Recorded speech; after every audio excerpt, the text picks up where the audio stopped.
Soup તો બહુ પીધા હશે હોટલમાં જઈને પણ આપણી જૂની અને જાણીતી અને વર્ષોથી વિસરાઈ ગયેલી અને આપણી વંશ પરંપરાગત વાનગી છે ગોળ અને ગુંદરની રાબ એટલે કે આપણો દેશી સૂપ આજે આપણે બનાવતા શીખીશું।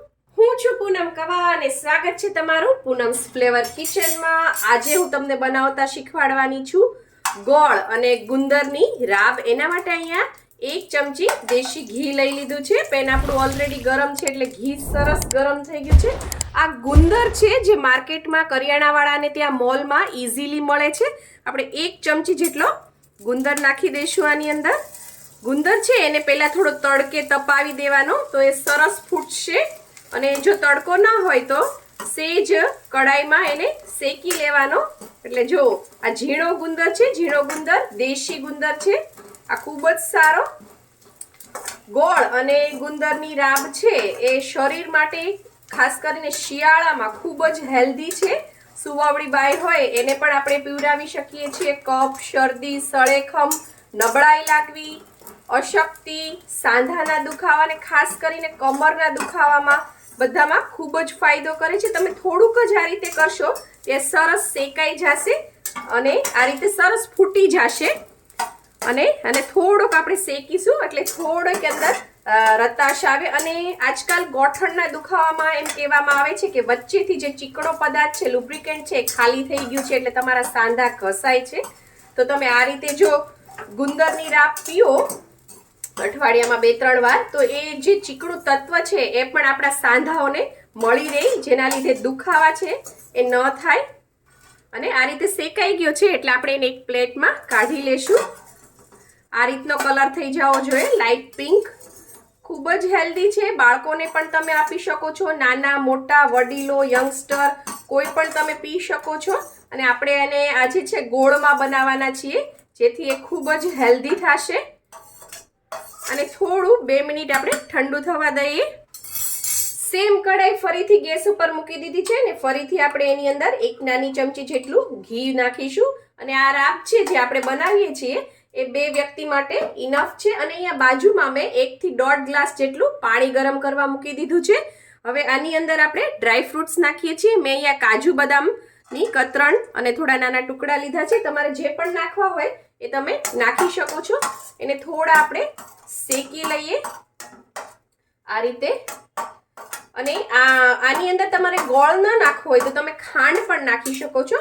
અને ખાંડ હજી થોડી નુકસાન કરે તો એના બદલે તમે મિશ્રીમાં પણ બનાવી શકો છો, એ પણ ગળા માટે ખૂબ જ સારું રહેશે। આ રીતે થોડાક જ ડ્રાયફ્રૂટ શેકવાના છે જેથી એ થોડા ક્રન્ચી લાગે। અને ત્યારબાદ એની અંદર આપણે જે શેકો તો એ ગુંદર નાખી દેવાનો છે। ઘણા લોકો ક્રશ કરે છે, તમારે વાટકાથી તમારે એને ક્રશ કરવો હોય અથવા હાથેથી પણ ઇઝીલી થઈ જાય છે। જો તમે આ રીતે તો પણ કરી શકો છો, પણ જરૂર નથી કારણ કે આપણે જેવું આમાં પાણી નાખીશું એટલે તરત જ એ ઓગળી જશે। આ બધું આપણે સરસ મિક્સ કરી દેવાનું છે અને તરત જ એની અંદર આપણે અહીંયા મેં 1 મોટો ગ્લાસ પાણી છે એ આ રીતે ધીરે ધીરે નાખી દઈશું। ગરમ પાણી નાખવાનું, ઠંડુ પાણી નહીં નાખવાનું આ રીતે। અને હવે ગેસની ફ્લેમ છે હાઈ કરી દેવાની જેથી આ બધું સરસ ઉકળવા માંડે। અને સાથે સાથે જ આપણે એની અંદર છે મસાલો નાખી દઈશું।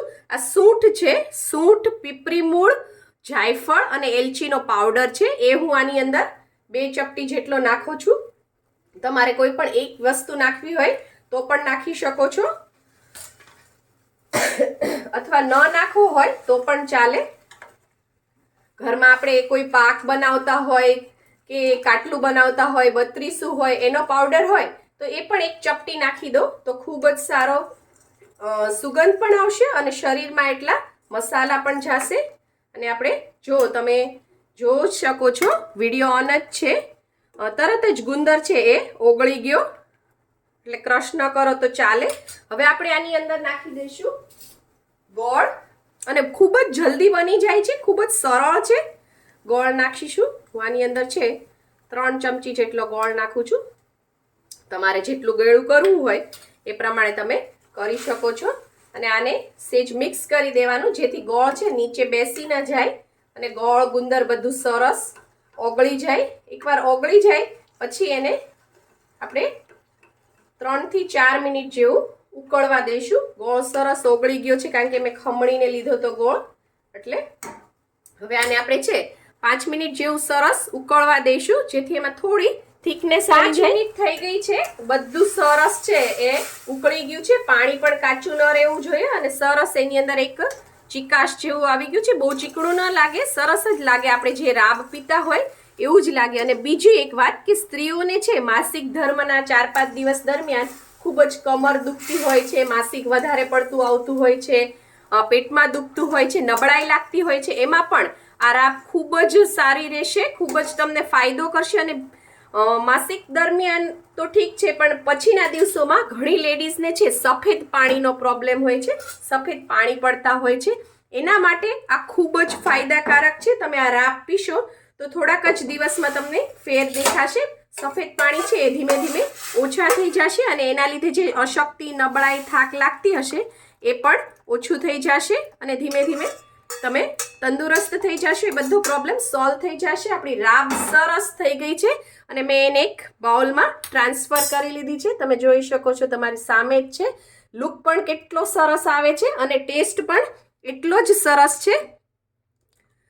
અને ગરમ ગરમ આ રાબ પીવાની શિયાળામાં ખૂબ જ મજા આવે છે.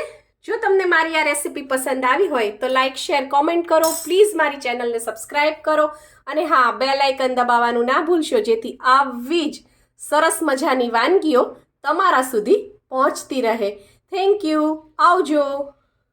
કોને એવું લાગતું હશે કે ગુંદર ચીકણો હોય એટલે એની રાબ છે એ ચીકણી થતી હશે, પણ બિલકુલ નહીં. તમે જોઈ શકો છો, એકદમ આપણે ઘઉંની ને બાજરાની રાબ પીએ એ જ રીતની સૂપ જેવી જ થાય છે, બિલકુલ ચીકણી નથી લાગતી.